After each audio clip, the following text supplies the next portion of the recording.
Hi guys, I'm back again today with another video, and today we're checking out our biggest country rivalries in Europe. So let's see. I cannot I'm trying to think if there's like a hint of what I think will be rivalry countries, but I can't.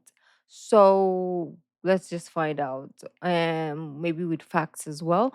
So, anyways, before we do start off, you can subscribe, click the bell button, and let's begin. Oh, where's my mouse? Can't find it.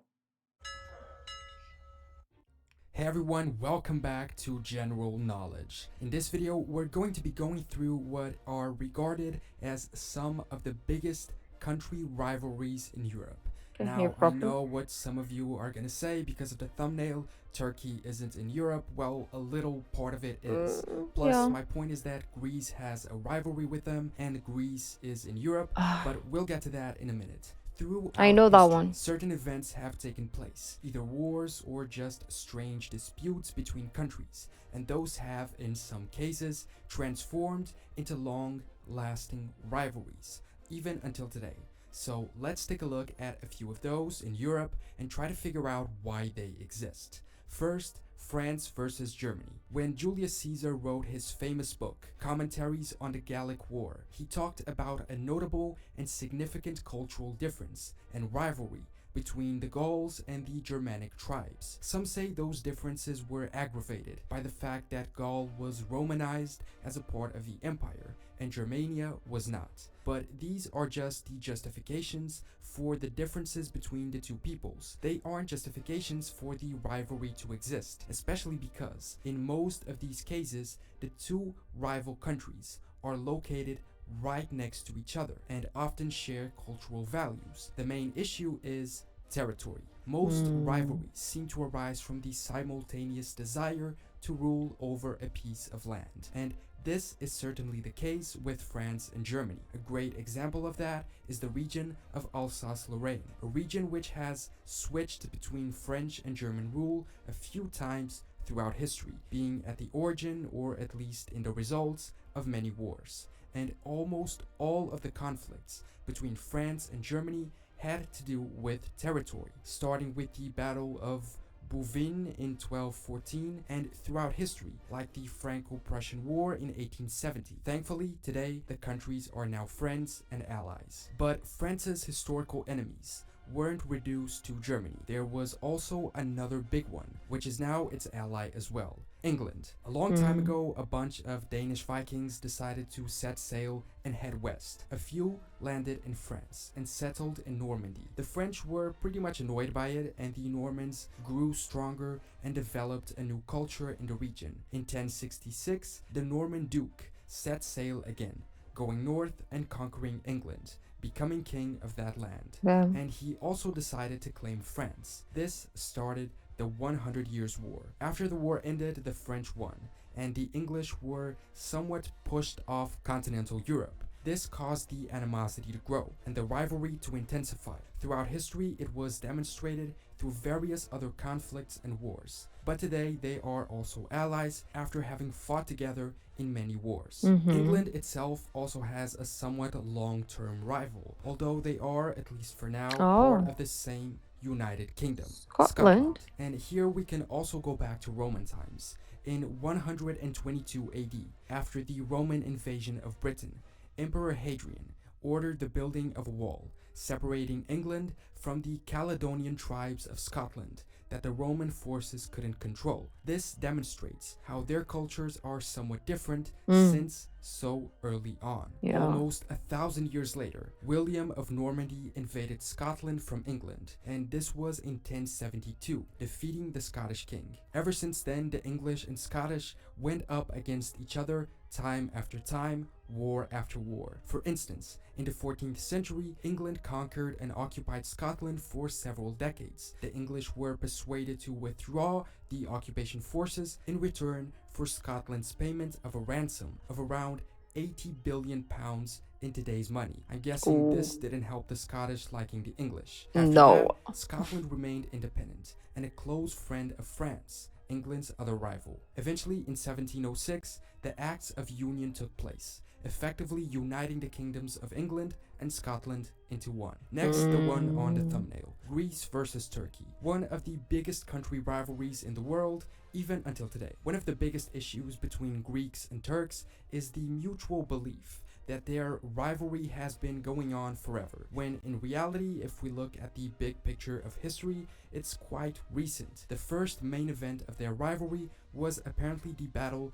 of Manzikert in One second. 1071, fought between the Byzantine Greeks and the Seljuk Turks, although some even say it dates back to the legendary Battle of Troy, with the Greek invaders fighting the Trojans, to whom the Turks would maybe relate to. Eventually, the Turks took Constantinople and expanded their rule into the Balkan region, stretching into Europe and occupying Greece. In the same fashion that the Scottish didn't like being occupied by the English, the Greeks probably resented the Turks for occupying them as well. So essentially, I think the rivalry is rooted in many centuries of conflict between the two countries, fighting over the same territories. Just like in antiquity, Greece ruled over parts of Anatolia, later in history, the Turks ruled over parts of Greece. A good example of that territorial dispute lasts until today, with the issues in the island of Cyprus being divided between Greek-supported Cyprus and half the island being supported by Turkey. Two countries which are usually seen as classic rivals, for instance in football matches.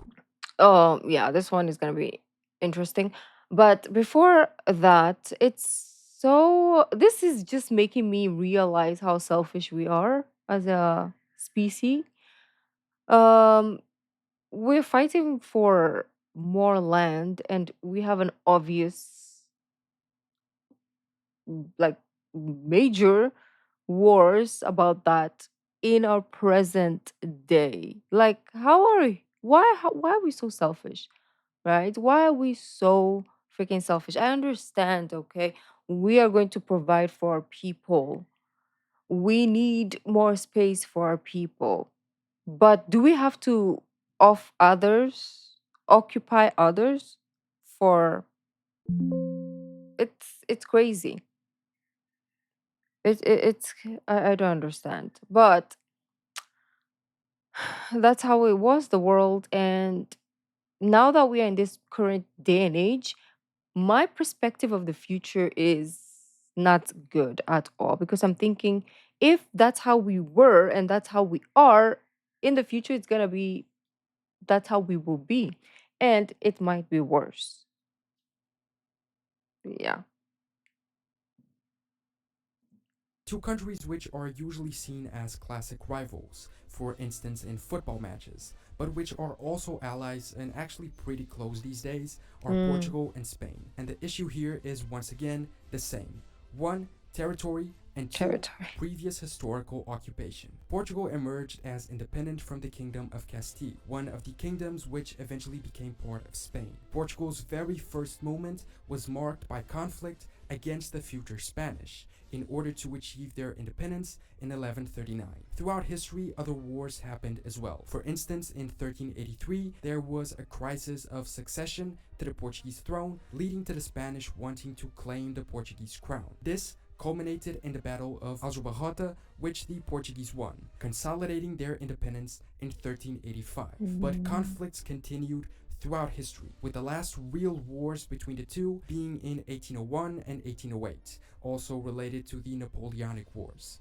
Portuguese animosity towards Spain was also increased during a brief period of Iberian Union from 1580 to 1640, when, because of another succession crisis, Spain ruled over Portugal. However, after that, independence was restored, and today the two countries are allies and even close friends. And then we have the case of some city rivalries, although these are mostly historical ones that have since disappeared. Sparta versus Athens is a good example. Despite sharing a Sparta. common language and the same gods, Greek city-states were very different from each other. This was the case between Sparta and Athens. Athens was a maritime power that derived its wealth mostly from trade, and Sparta was an agrarian state very focused on military.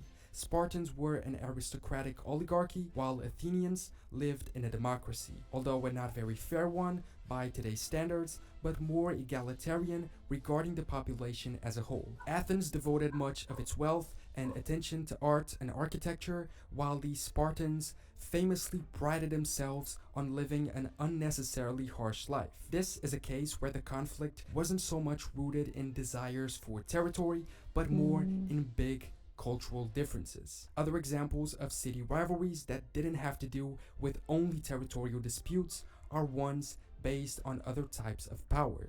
Trade, for instance. A good example of this is Venice versus Genoa. Thanks to the Crusades, there was a lot of money in transporting crusading armies to the war, supplying the Crusader kingdoms, purchasing goods, and selling those goods back in Europe. Competition for that trade led to conflict between the two cities. In a trade war, there usually isn't a decisive winner, but I guess in this case, you could say Venice came out on top. And a last example that shows conflict of all three types, territory, trade, and culture, is Carthage versus Rome, with the Romans Oh. wanting Rome to be the main hub for trade in the Mediterranean, wanting to take control of North Africa, and wanting to assert the dominance of the Roman way of life. Rome was involved in three Punic Wars, which eventually led to the full destruction of Carthage and the imperial control of their lands. So, those are some of the biggest historical rivalries between countries in Europe.